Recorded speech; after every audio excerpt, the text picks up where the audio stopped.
Seigneur. Nous continuons, bien-aimés dans le Seigneur. Pour les personnes qui nous suivent sur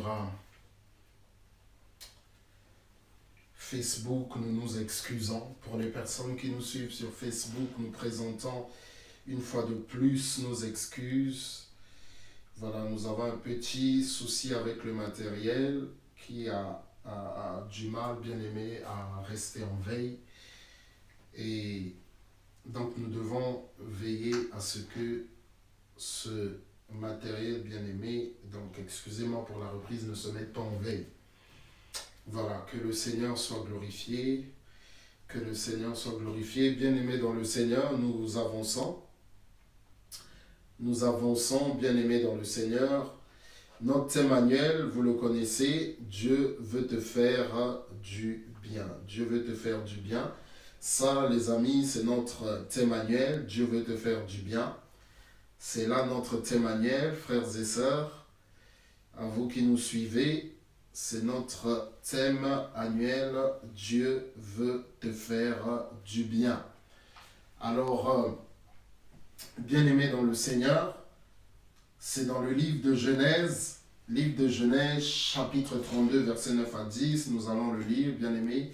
C'est important pour nous de pouvoir rappeler ces choses. Versets 9 à 10.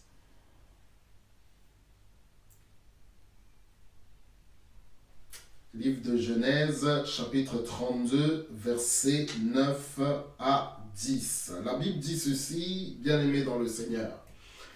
Jacob dit, Dieu de mon père Abraham, Dieu de mon père Isaac, Éternel, qui m'a dit, retourne dans ton pays et dans ton lieu de naissance, et je te ferai du bien. Je suis trop petit pour toutes les grâces et pour toute la fidélité dont tu as usé envers ton serviteur.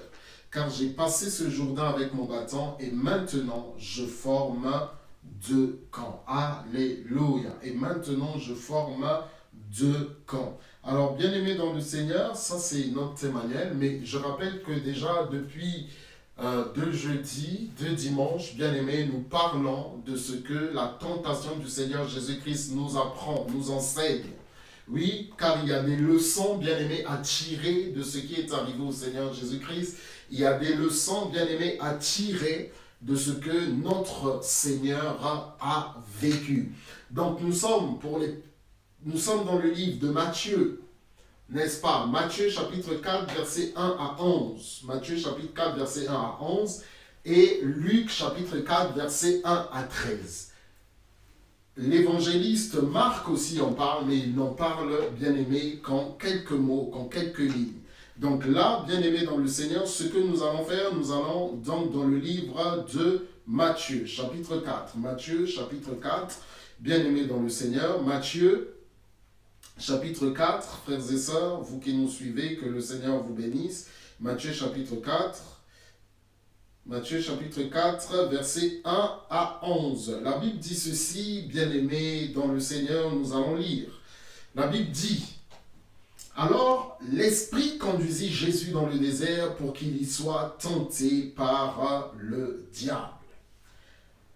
Après avoir jeûné pendant 40 jours et 40 nuits, il eut faim. Le tentateur s'approchait et lui dit, « Si tu es le Fils de Dieu, ordonne que ces pierres se changent en pain. » Jésus répondit, « Il est écrit, l'homme ne vivra pas seulement de pain, mais aussi de toute parole que Dieu prononce. » Alors le diable l'emmena dans la cité sainte, c'est-à-dire à Jérusalem, le plaça tout en haut du temple et lui dit, « Si tu es le Fils de Dieu, jette-toi en bas, car il est écrit, il donnera des ordres à ses anges à ton sujet, et ils te porteront sur leurs mains pour que ton pied ne heurte pas de pierre. » Verset 7, Jésus lui dit, « Il est aussi écrit, tu ne forceras pas la main au Seigneur ton Dieu. » Dans certaines versions, il est écrit, « Tu ne tenteras point l'Éternel ton Dieu. » Le diable l'emmena encore sur une très haute montagne. Là, il lui montra tous les royaumes du monde et leur magnificence. Puis il lui dit, tout cela je te le donnerai si tu te prosternes devant moi pour m'adorer. Alors, verset 10, Jésus lui dit, va-t'en Satan, car il est écrit, tu adoreras le Seigneur ton Dieu, et c'est à lui seul que tu rendras un culte. Là-dessus, le diable le laissa, et voici que des anges vinrent et se mirent à le servir. Amen. Bien-aimés dans le Seigneur, nous avons vu déjà depuis quelque temps que le Seigneur Jésus a été tenté, c'est ce que nous venons de lire. Et bien-aimés dans le Seigneur, nous avons dit aussi que, bien entendu, le Seigneur a été tenté, mais le Seigneur a eu la victoire dans cette tentation. Et la Bible nous dit, bien-aimés dans le Seigneur, nous sommes là en train de rappeler dans notre introduction, la Bible nous dit, bien-aimés dans le Seigneur, que notre Dieu, que notre Seigneur, n'est-ce pas, a jeûné pendant 40 jours et 40 nuits. Nous avons rappelé le contexte qui précède. En fait, ce qui précède, bien-aimés, c'est le baptême du Seigneur Jésus. Alléluia. Donc le baptême, le Seigneur a été, n'est-ce pas, baptisé. Et la Bible nous dit, bien-aimé dans le Seigneur, que lorsqu'il est sorti de l'eau, l'Esprit de Dieu est descendu sur lui sous la forme d'une colombe, et une voix s'est fait entendre dans le ciel. Et cette voix, c'était la voix du Père, qui disait ceci, « Celui-ci est mon Fils bien-aimé, en qui j'ai mis toute mon affection. » Donc, lorsque nous commençons le chapitre 4, la Bible nous dit que le Saint-Esprit a conduit Jésus dans le désert. La personne qui a été conduite dans le désert, c'est le Seigneur Jésus, et il a été conduit par le Saint-Esprit. C'est-à-dire que ce que le Seigneur Jésus a fait, il ne l'a pas fait, bien-aimé, pour se faire plaisir, il l'a fait, bien-aimé, dans le Seigneur, pour obéir à son Seigneur. Je veux rappeler, bien aimé, une chose, que le Père, le Fils et le Saint-Esprit travaillent main dans la main. Travaillent main dans la main. Et nous avons dit, bien aimé dans le Seigneur, que ce n'est pas parce que nous sommes des enfants de Dieu que nous ne serons pas tentés. La Bible parle ici du tentateur. Il a beaucoup de noms. La Bible dit que le Saint-Esprit l'emmena dans le désert afin qu'il y soit tenté par le diable, adversaire. Ok? Adversaire. Diabolos, adversaire. Et bien-aimé, son nom c'est aussi l'accusateur. Son nom c'est aussi le tentateur. Comme Matthieu, bien-aimé, nous le dit. Ok? La Bible nous dit, bien-aimé, au verset 3, le tentateur s'approcha et lui dit, nous avons vu, bien-aimé, sa technique. Il s'approcha. Son but, bien-aimé, nous l'avons vu pour Adam et Ève aussi, il s'est approché et qu'est-ce qu'il a fait? Il a commencé à leur parler. Bien-aimé, la foi vient de ce qu'on entend et ce qu'on entend vient de la parole de Christ, vient de la parole de Dieu. 10-17, Romains. Et bien-aimé, nous avons vu que sa technique, c'est ça, bien-aimé, c'est être là, c'est être en train d'observer, bien-aimé, c'est te guetter, c'est te surveiller, et bien-aimé dans le Seigneur, pour venir t'attaquer. Soyez sobres, veillez, car le diable rôde comme un lion rugissant, cherchant qui dévorer. Mais résistez-lui avec une foi ferme, sachant que les mêmes épreuves sont imposées à vos frères dans le monde. 1 Pierre chapitre 5, versets 8 et 9. Là encore, bien-aimés, nous avons vu sa tactique. Nous avons vu sa tactique, bien-aimé, dans le Seigneur. C'est approcher, bien-aimé. Approcher par les paroles, approcher par les pensées, approcher par ce que tu vois. La Bible dit, nous marchons par la foi et non par la vue. Nous marchons par la foi et non par la vue, bien-aimés dans le Seigneur. Et dans le livre d'Hébreux, chapitre 11, la Bible nous dit, frères et sœurs, clairement, que c'est par la foi que nous reconnaissons que ce qui existe a été créé, bien-aimés, par des choses invisibles. Nous marchons par la foi et non par la vue. Et qu'est-ce que le Seigneur nous dit dans le livre de Romains chapitre 12? Ne vous conformez pas au siècle présent, mais soyez transformés par le renouvellement de l'intelligence. Bien-aimés dans le Seigneur, Le monde entier est sous la domination du malin. Mais gloire soit rendue à Dieu parce que nous avons la victoire. Et donc nous avons vu, bien aimé, comment est-ce qu'il agit, comment est-ce qu'il s'approche par les paroles, par les pensées, bien aimé dans le Seigneur. Alléluia. Amen. Et j'avais, bien aimé dans le Seigneur, rappelé, et je le dis, bien aimé, que le Seigneur a été tenté, bien aimé dans le Seigneur, alors qu'il était dans un état physique de faiblesse, c'est-à-dire qu'il avait faim. Autrement dit, il était dans un besoin normal, naturel. Il avait faim et donc il devait manger. Et bien aimé, la Bible nous décrit 3 moments où il a été tenté. On peut peut-être dire 3 tentations. Il a été tenté par 3 fois, bien aimé dans le Seigneur. Si nous ne terminons pas aujourd'hui, nous le ferons, bien aimé, plus tard. Vous nous excuserez pour cela. La Bible nous dit, Matthieu chapitre 4, à partir du verset 1, nous lirons aussi quelques passages du livre de Luc. Alors l'Esprit conduisit Jésus dans le désert pour qu'il y soit tenté par le diable. Après avoir jeûné pendant 40 jours et 40 nuits, il eut faim.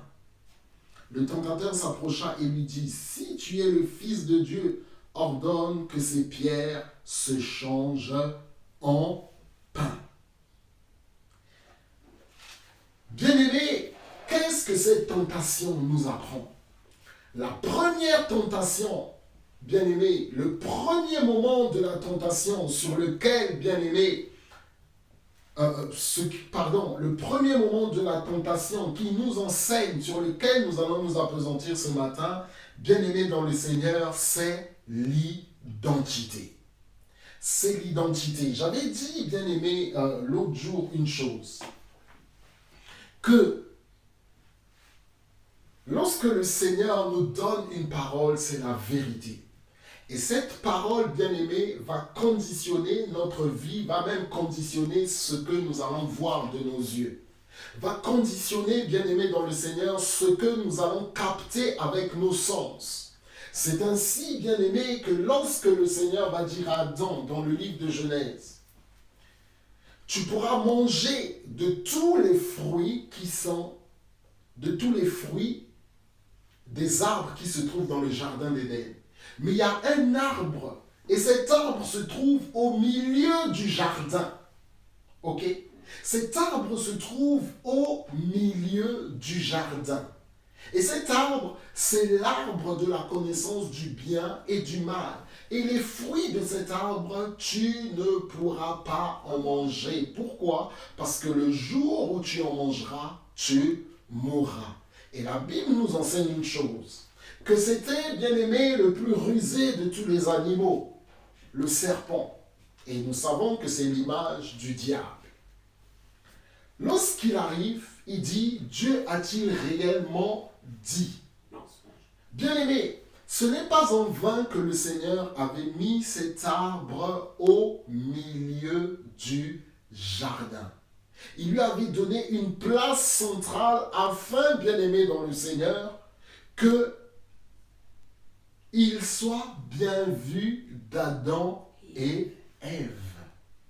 Il soit bien vu d'Adam et Ève. Et ce qui est bien avec le Seigneur, bien aimé, c'est qu'il nous dit les choses clairement. Il nous met en garde, il nous donne, bien aimé, les indications à suivre. Alléluia. Amen. Vous savez, lorsque, bien aimé dans le Seigneur, vous allez à la pharmacie et que vous achetez un médicament, il y a, bien aimé, ce qu'on appelle une indication et une contre-indication lorsque vous lisez la notice du médicament. On vous dit l'indication, c'est-à-dire quelles sont les raisons pour lesquelles vous devez consommer ce médicament. Et la contre-indication, bien aimé, c'est les raisons pour lesquelles vous ne devez pas consommer, bien aimé, ces médicaments. On vous parle aussi des éventuels effets indésirables, c'est-à-dire ce que pourrait produire ce médicament si vous le consommez et qui ne vous feront pas du bien. On vous dit aussi, bien aimé, dans ce médicament, quelle est la posologie. C'est-à-dire la manière dont vous devez consommer ce médicament. Un comprimé, une cuillère à soupe, une cuillère à café, une fois par jour, 2 fois par jour, 3 fois par jour. C'est ce qu'on appelle la posologie. Et le Seigneur bien-aimé avait donné à Adam et Ève les indications et les contre-indications du Jardin d'Éden, y compris, bien-aimé dans le Seigneur, la posologie et les effets indésirables. Indésirable. Oh, yes. Bien-aimé dans le Seigneur. Amen. Monte encore. Et notre Dieu avait dit, vous pouvez manger de tous les fruits qui se trouvent dans le jardin. Mais les fruits de cet arbre qui se trouve au milieu du jardin, cet arbre que j'ai mis au milieu du jardin, cet arbre qui est l'arbre de la connaissance du bien et du mal, vous ne devez pas en manger les fruits. Parce que ces fruits, si vous les mangez, vous mourrez certains. Mort spirituelle. Pourquoi le Seigneur parle de fruits? Vous savez, lorsqu'on consomme un fruit, il entre dans notre appareil digestif, en commençant par la bouche, et les fruits, bien aimés, contiennent des substances.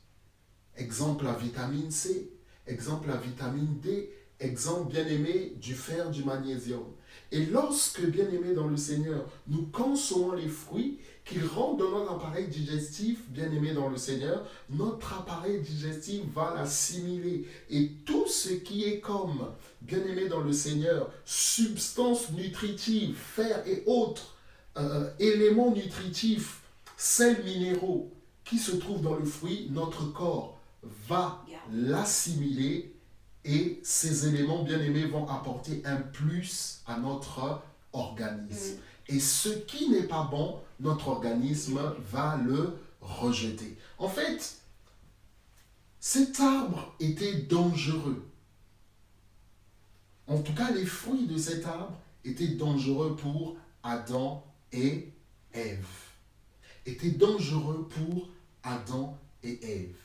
Et la vérité, elle s'est manifestée. Lorsqu'ils ont consommé les fruits de cet arbre, le fruit de cet arbre, bien aimé, le fruit est entré en eux et, bien aimé, l'organisme a assimilé, mais ce fruit les a tués. Ce fruit les a détruits. Parce que ce fruit, bien aimé, la Bible nous dit qu'il apportait la mort. Il a remis en cause, bien aimé dans le Seigneur, nous avons dit dans sa tactique, il a remis en cause ce que le Seigneur avait dit à Adam et Ève. La parole que le Seigneur nous donne, j'avais dit, elle nous conditionne et elle conditionne aussi la manière dont nous voyons les choses. Pour Adam et Ève, cet arbre, bien qu'il soit au milieu du jardin, et c'est la raison pour laquelle il était au milieu du jardin, selon moi, pour qu'ils ne puissent jamais, bien aimé, oublier que cet arbre était dangereux pour eux. Vrai. Ça, c'est moi qui le pense. Ce que le Seigneur nous donne comme parole nous conditionne. La manière dont nous voyons les choses. Et c'est ainsi, jusqu'au moment où ils ont chuté, que Adam et Ève voyaient cet arbre et ses fruits comme étant interdits et dangereux. Qu'est-ce qu'il fait? Il lui dit, si tu es le Fils de Dieu, si tu es le Fils de Dieu, à quoi cela correspond-il? À l'identité. À l'identité. Dernièrement, j'avais rappelé une chose. Dans le jardin, hors du jardin d'Éden, quand le Seigneur les avait, avant que le Seigneur ne les chasse, avant que le Seigneur ne les chasse, ils ont été maudits dans le jardin d'Éden. Et c'est après qu'il les a sortis. Il lui avait dit à Ève que tu accoucheras avec douleur et que tes pensées se porteront vers ton mari. Et au serpent, il lui avait dit, la postérité de la femme t'écrasera la tête et tu lui mordras le talon. Donc, il parle bien entendu du Seigneur Jésus. Ce qui se passe dans le désert, bien aimé dans le Seigneur, alors même que les apôtres ne savent pas encore que Jésus est le Messie, mais le diable, lui, le sait. Donc, comme j'avais dit dernièrement, son but est de détruire le Seigneur Jésus. Et j'avais dit une chose, il ne vient pas de manière frontale, sauf dans certaines circonstances. S'il vient de manière frontale, il sait que tu vas te préparer. Il sait que tu vas l'attendre, bien-aimé, avec toutes les armes que le Seigneur t'a données. Alors qu'est-ce qu'il fait? Il vient de manière à pouvoir te détourner. Il vient de manière à pouvoir, bien-aimé, ne pas se présenter comme quelqu'un de dangereux. Et la première chose qu'il fait, bien-aimé dans le Seigneur, il remet en cause l'identité du Seigneur Jésus. La personne qui se présente devant le Seigneur Jésus, bien-aimé dans le Seigneur, n'ignore pas que le Seigneur a le Saint-Esprit en lui. Il a le Saint-Esprit en lui. Il sait que le Seigneur a été baptisé et que le Saint-Esprit est descendu sur lui. Mais est-ce que cela lui a fait peur? Non. Alors, il lui dit, si tu es le Fils de Dieu, si tu es le Fils de Dieu. Écoutez, frères et sœurs, la Bible nous dit, Jean chapitre 1er, verset 11 à 12, à ceux qui l'ont reçu, à ceux qui croient en son nom, elle leur a donné le pouvoir de devenir enfants de Dieu, lesquels sont les noms du sang, non de la volonté de la chair, mais de la volonté de Dieu. Jean chapitre 1, verset 11 à 12. Et dans 2 Corinthiens 5, 17, un passage que nous connaissons, la Bible nous dit, si quelqu'un est en Christ, il est une nouvelle créature. Les choses anciennes sont passées, voici toutes choses sont devenues nouvelles. Écoutez-moi, frères et sœurs, la Bible nous relate une partie de la vie du Seigneur Jésus-Christ. Ok? La Bible nous relate une partie de la vie du Seigneur Jésus-Christ. J'ai déjà eu à le dire ici, je vais le répéter. La Bible ne nous raconte pas toute la vie du Seigneur Jésus-Christ, elle nous raconte juste une partie, mais c'est la partie dont nous avons besoin pour notre édification et pour vivre une relation épanouie avec le Seigneur et pour manifester, bien aimé, cette vie surnaturelle que le Seigneur nous a donnée. La Bible ne nous raconte pas, sauf dans le livre de Luc, à l'âge de 12 ans, et sa naissance, bien entendu, dans l'Évangile,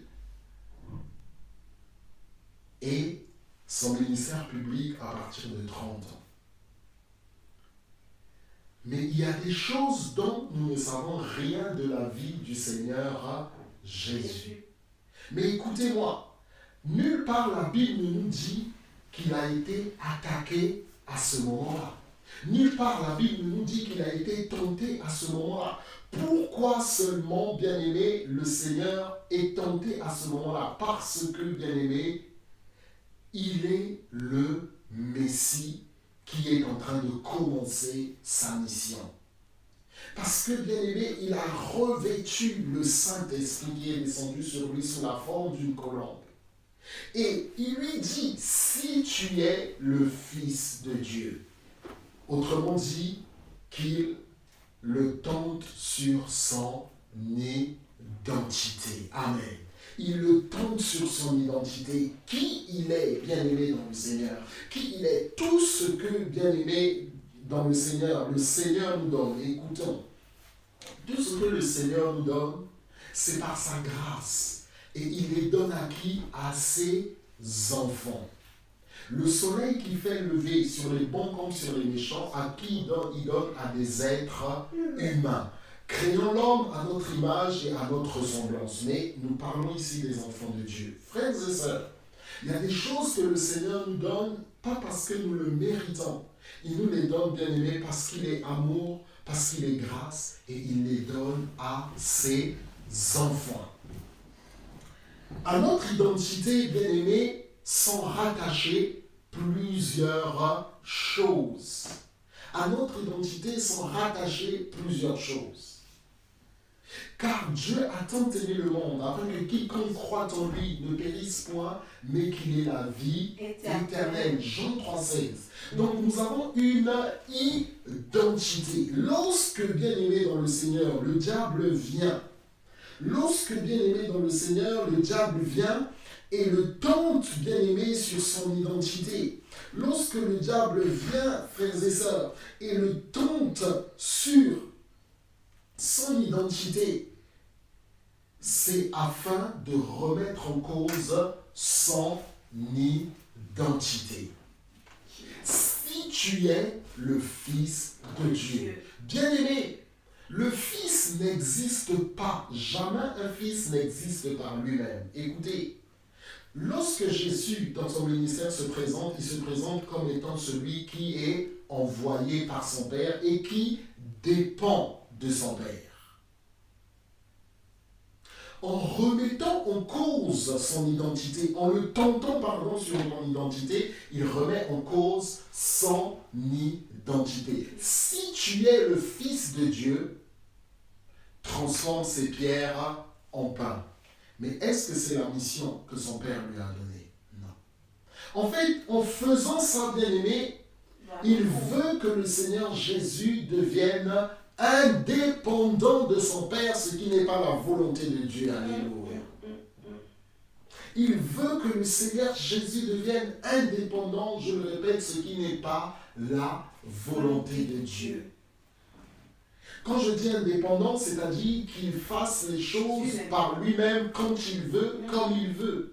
Et c'est un piège, bien-aimé, dans le Seigneur. En remettant en cause, bien-aimé, notre identité, lorsque nous oublions que nous sommes des enfants de Dieu, lorsque nous oublions, que nous sommes des enfants de Dieu, pour qui nous a sauvés, d'où nous vient cette identité, bien-aimée dans le Seigneur, nous devenons indépendants et donc nous faisons n'importe quoi. N'importe quoi. Et qu'est-ce qu'il fait? La Bible nous dit, bien-aimé, que le Seigneur soutient toutes choses par sa parole puissante. La Bible nous dit que l'homme n'a aucun pouvoir sur son souffle de vie. Qui nous sommes, ce que nous sommes, pourquoi nous respirons, bien aimés, tout cela c'est la grâce de Dieu. C'est la grâce de Dieu. Et le Seigneur nous aime. Et son but c'est que nous puissions marcher main dans la main et que nous puissions dépendre de lui. Parce qu'il est bon, parce qu'il est amour et il sait ce qui est bien pour nous. Il sait ce qui est meilleur pour nous, bien-aimés dans le Seigneur. Notre Dieu le sait. Il sait ce qui est bien, il sait ce qui est, n'est-ce pas, meilleur pour nous. Donc, il commence, bien-aimés, par les besoins physiques. Il commence par les besoins physiques.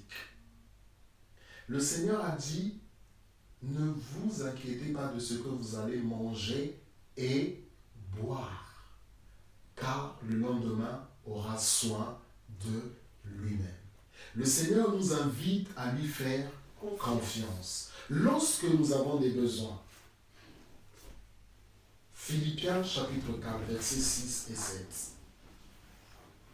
Ne vous inquiétez de rien, mais en toute chose, faites connaître vos besoins à Dieu par des prières et des supplications, avec des actions de grâce, et la paix de Dieu qui surpasse toute intelligence gardera vos cœurs et vos pensées en Jésus-Christ. Philippiens chapitre 4, versets 6 et 7. Bien-aimés dans le Seigneur, en fait, les besoins physiques, je l'ai dit, c'est quelque chose de naturel. Et le Seigneur Jésus nous montre que notre Père prend en charge nos besoins. Que le Seigneur prend en charge nos besoins. Mais en venant, bien-aimés, nous tenter sur ce qui est physique, ce que cela nous enseigne, c'est quoi? C'est, si tu es fils de Dieu et que tu peux donc faire comme Dieu, agis à ta guise. C'est ça. Agis à ta guise. Autrement dit, fais ce que tu veux. Si tu es le fils de Dieu, tu as donc les attributs de Dieu. Tu es donc Dieu. Alors, fais ce que tu veux. Mais le Seigneur Jésus, bien-aimé, ce n'est pas ce qu'il veut pour nous. Ce n'est pas ce qu'il veut pour nous. Le Seigneur veut que nous restions attachés à lui. Que les besoins physiques, bien-aimés dans le Seigneur, ne soient pas le piège dans lequel, bien-aimés, nous allons tomber. Que les besoins physiques ne soient pas le piège dans lequel nous allons tomber. Parce que, bien-aimés dans le Seigneur, notre vie dépend de Dieu. Le but de l'adversaire, c'est de nous séparer de Dieu, bien-aimés. Les besoins physiques pour lui ne sont qu'un prétexte pour nous emmener à faire ce que nous voulons. Et ça, bien-aimés, c'est un piège. Le Seigneur a dit, sans moi, vous ne pouvez rien faire. En péchant contre le Seigneur, bien-aimés, notre communion est rompue. Notre communion est rompue et son but, c'est de rompre cette communion que nous avons avec le Seigneur. Toute notre vie, et le Seigneur Jésus le dit, il est écrit, l'homme ne vivra pas de pain seulement, mais de toute parole qui sort de la bouche de Dieu. Qu'est-ce que le Seigneur veut nous expliquer? Que l'homme n'est pas d'abord un être charnel. C'est d'abord un être spirituel. Et en tant qu'être spirituel, il est rattaché à Dieu qui est esprit et donc il dépend de Dieu. Bien-aimés, nos destinées dépendent de ce que Dieu a dit. De ce que Dieu, bien-aimé, dans le Seigneur, a dit. Et c'est bien expliqué, bien-aimé, ici. L'homme ne vivra pas, dans la version biblique du Semeur, j'aime bien.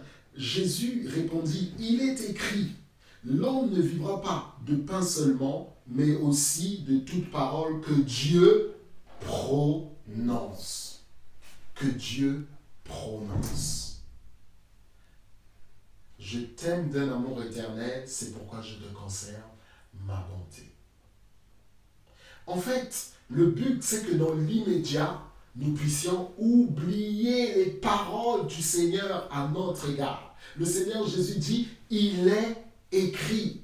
Bien-aimés, nous devons rester main dans la main avec la parole de Dieu, avec la parole du Seigneur. La parole du Seigneur doit demeurer dans nos cœurs. La parole du Seigneur doit demeurer dans nos têtes, bien-aimés, afin que, lorsque nous sommes tentés, lorsque nous sommes piégés, que nous puissions répondre par la parole. Bien entendu, en collaboration avec le Saint-Esprit. Bien-aimés, n'oublions jamais ce que Dieu a dit à notre sujet. N'oublions jamais qui nous sommes, des enfants de Dieu, des fils et des filles de Dieu, aimés, bien-aimés dans le Seigneur. Aimés par notre Seigneur. Marchons avec le Saint-Esprit. Donc le but, bien-aimé, de cette remise en cause de notre identité, c'est de mettre à terre notre communion avec le Père. Et cette communion est mise à terre comment? Par le péché. Amen. Et ce péché est produit, bien-aimé, dans le Seigneur par un esprit d'indépendance. faire ce que nous voulons, être incité. En fait, on est incité, on est poussé à faire ce que nous voulons. Mais la conséquence, bien aimé, nous l'avons vu, c'est, bien aimé dans le Seigneur, une vie d'indépendance. Amen. Combien de personnes aujourd'hui, bien aimées, ne passent pas à côté des choses que Dieu a prévues pour elles parce qu'elles vivent dans l'indépendance. Parce que, bien qu'étant enfants de Dieu, elles font ce qu'elles veulent. Elles font, bien aimées, à leur guise, à leur manière. Ces hommes, ces femmes, bien aimées, décident de comment leur vie doit se dérouler. Ce n'est pas ainsi que les enfants de Dieu doivent marcher. Ce n'est pas ainsi, bien aimés, que les enfants de Dieu doivent avancer, parce que cela, bien aimé, nous sépare de la parole du Seigneur. Cela, bien aimé dans le Seigneur, nous éloigne de notre Dieu. Et l'esprit d'indépendance, bien aimé, c'est quelque chose de très, très, très dangereux. Ça nous éloigne, bien aimé, du Seigneur. Quand je parle d'esprit d'indépendance, bien aimé, je ne dis pas qu'il nous faut rester enfant toute notre vie. Ce n'est pas ça. Esprit d'indépendance, bien aimé, ça ne veut pas dire que nous ne devons pas devenir adultes.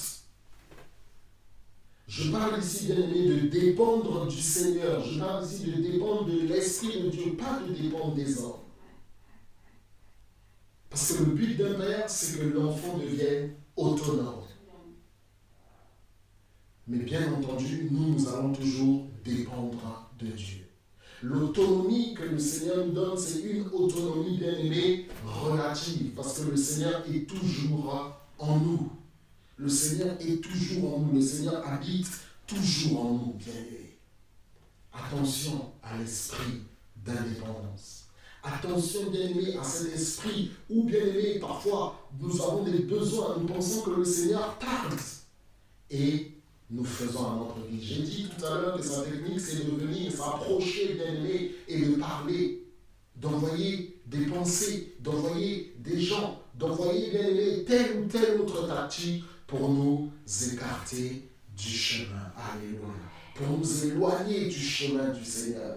Les besoins physiques. Pour remettre en cause notre identité. Qui nous sommes, des enfants de Dieu. Vers où le Seigneur nous a destinés. Bien aimés, que le Seigneur soit glorifié. Prochainement, nous continuerons, bien aimés, sur la deuxième tentation. Alléluia.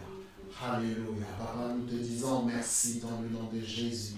Merci, Papa, dans le nom de Jésus. Nous te bénissons, nous te louons, Père. Oh, sois glorifié, sois exalté, Papa, dans le nom de Jésus. La Bible nous dit, mais dans toutes ces choses, nous sommes plus que vainqueurs par celui qui nous a aimés. Tu nous aimes, c'est pourquoi tu nous donnes la victoire. Tu nous aimes, c'est pourquoi tu nous accordes ta force, ô Père.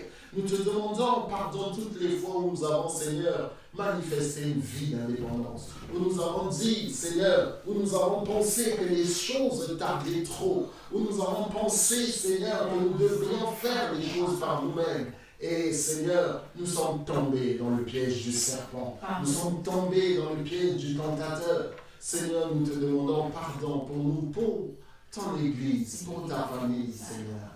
Dans le nom de Jésus, accorde-nous ta miséricorde, accorde-nous ta grâce, Papa. Oh, nous abandonnons entre tes saintes mains. Nous abandonnons entre tes saintes mains, Papa.